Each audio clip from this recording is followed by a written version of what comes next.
Good morning dear student of 12th class. विद्यार्थियों, आज हम पढ़ेंगे अन्य रोगों के बारे में। पिछली बार हमने मलेरिया रोग के बारे में पढ़ा था। आज हम पढ़ते हैं सबसे पहले लीशमैनियासिस रोग के बारे में। लीशमैनियासिस जिसे काला आजार भी कहते हैं, ठीक है। अगर हम बात करें, यह रोग लीशमैनिया की विभिन्न जातियों के संक्रमण से होता है। लीशमैनिया कशाभी के परजीवी है जो कशेरुकों के रुधिर में पाया जाता है। काला आजार लीशमैनिया डोनोवानी द्वारा उत्पन्न होता है। इसका वाहक, इस रोग का वाहक जो है वो परपोषक सैंड फ्लाई, ठीक है। अगर हम देखें हैं लक्षण इस रोग में क्या होता है, देखो, इस रोग के परजीवी शरीर में जालिका अंतःस्तर तंत्र रेडियो एंडोथेलियल सिस्टम जिसको हम कहते हैं उसको अवरुद्ध कर देते हैं, जिससे प्लीहा अत्यधिक बढ़ जाती है शरीर के अंदर और शरीर के विभिन्न भागों में फोड़े फुंसी के समान उभार बन जाते हैं।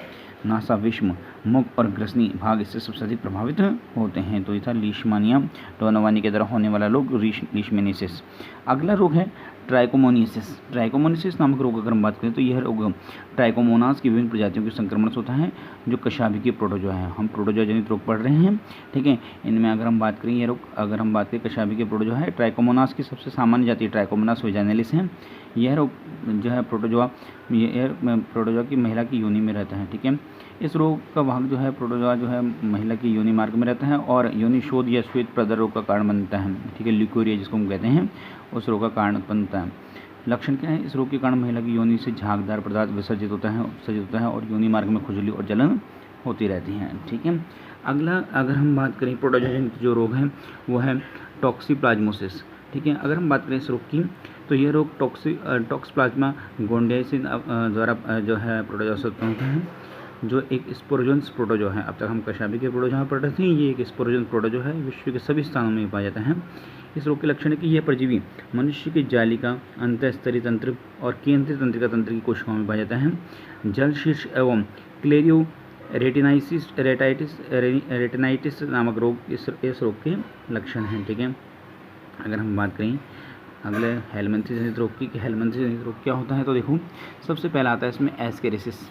एस्केरिसिस की बात करें तो यह रोग गोलकृमि एस्केरिस द्वारा उत्पन्न होता है, ठीक है। गोलकृमि है एस्केरिस, उसके द्वारा उत्पन्न ये रोग एस्केरिसिस है। यह वयस्क की अपेक्षा बच्चों में अधिक होता है और ये एस्केरिसिस नामक रोग जो बच्चों में अधिक होता है क्योंकि इसके कृमि के अंडे संक्रमित व्यक्ति के मल के साथ आते हैं। वह मिट्टी, जल, पौधे को संदूषित करते हैं। ऐसे संदूषित जल को जब भोजन के रूप में ग्रहण करने से मनुष्य जो है, अगर हम स्वच्छ मनुष्य में भी संक्रमण हो जाता है।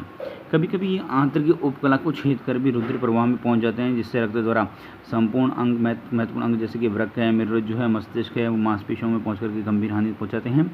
कभी कभी इनके संक्रमण के पश्चात ही ज्वर, बुखार, रक्तहीनता, मतलब अगर हम देखें रक्त की कमी, श्वेताणुता, पेशीय पीड़ा, आंत्र का अवरोध और इयोसिनोफिलिया, इयोसिन की कमी आदि रोग उत्पन्न हो जाते हैं।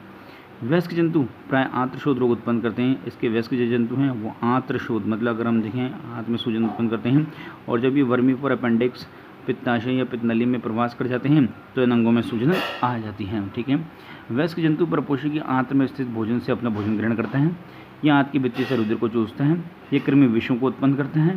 जो तंत्र के लक्षण जैसे कि ऐठन होता है, इसके कारण से दौरे आते हैं, मूर्छा आती है, चिर निद्रा या गहरी नींद और घबराहट सी महसूस होती है, उत्पन्न होती है, ठीक है। तो ये सब किसके हैं, एस्केरिसिस रोग के लक्षण हैं, ठीक है।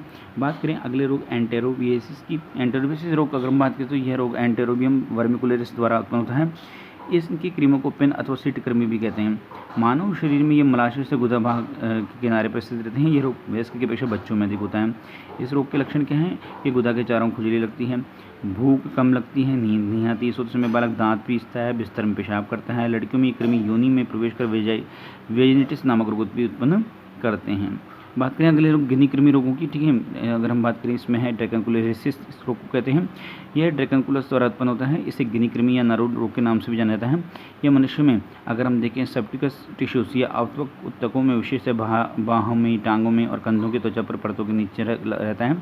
इस रोग के लक्षण क्या है कि संक्रमित रोगी में अंडपूर्ण मादा भ्रूण को मुक्त करने के लिए जब मनुष्य की त्वचा से बाहर निकलने का प्रयास करती है तो उस स्थान पर सर्वप्रथम खुजली जलन होती है। इस जगह मादा कृमि द्वारा फैले विषैले पदार्थ के कारण त्वचा पर एक छोटा सा फफोला या छाला पड़ जाता है और मादा का पक्ष सिरा बाहर निकलता है इससे, जिससे कि जल में से लार्वा मुक्त कर सके। कृमि की त्वचा से बाहर निकलते ही अगर हम बात करें समय सामान्य स्थानीय जो है स्थानीय दर्द सूजन देखी जाती है। सामान्यतः फोड़ा कुछ दिनों में ठीक हो जाता है। रोग के उपचार के लिए कृमि को शल्य क्रिया द्वारा बाहर निकाला जाता है। गाँव में अगर हम बात करें, नारू कृमि को जो त्वचा से बाहर निकाला रहता है, लकड़ी पर लपेटकर सावधानीपूर्वक धीरे धीरे खींचकर बाहर निकाला जाता है। इससे कृमि की टूटकर अंदर जाने की संभावना क्या होती है, अधिक रहती है। बात करें अगले रोग टीनियसिस रोग की। ये रोग अगर हम देखिए फीता कृमि की विभिन्न प्रजातियों के द्वारा उत्पन्न होता है, जैसे कि टीनियस सोलियम, टीनियस जेनेटा आदि की तरह। लक्षण क्या है, इस रोग के कारण रोगी के पेट में दर्द होता है, उसे बार बार उल्टी होती है, रक्तहीनता, रक्त की कमी की स्थिति उत्पन्न हो जाती है, रोगी को भूख अधिक लगती है, परजीवी से उत्पन्न विषैले पदार्थों से रक्त में इयोसिनोफिल कोशिकाओं में वृद्धि हो जाती है और तंत्रिका तंत्र में विकार उत्पन्न हो जाते हैं। तो ये था टीनियसिस रोग। अगर हम बात करें अगले जो रोग होगी, अगला रोग जिसे हम असंक्रामक रोग कहते हैं। असंक्रामक रोग वे रोग होते हैं जो एक व्यक्ति से दूसरे व्यक्ति में नहीं फैलते। इनमें बात करें तो सबसे पहला आता है कैंसर। कैंसर अगर हम बात करें, कैंसर रोग के बारे में हम विस्तृत रूप से पढ़ेंगे अगले वीडियोस में। तब तक के लिए थैंक यू।